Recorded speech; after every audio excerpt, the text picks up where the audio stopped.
right, everyone, so here's this week's sewing tip of the week, and that is pattern punches.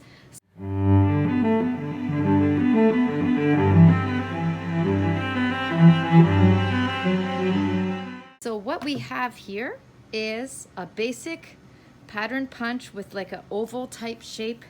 You use it just like a hole punch. They're intended for your patterns, not your fabric.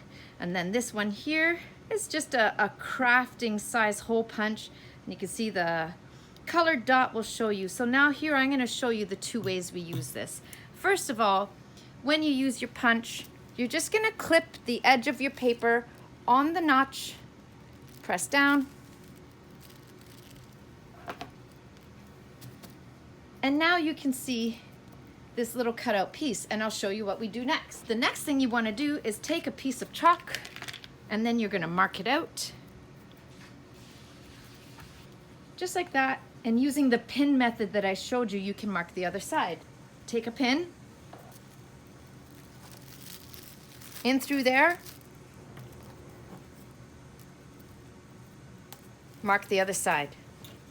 The other type of pattern punch is for these holes over here. What you're going to want to do, find the size that you are stitching, insert the hole punch, and simply hole punch that piece of tissue. Once you have both of these punched out like this, you can simply pluck away, grab your piece of chalk, color in those markings, and there it is.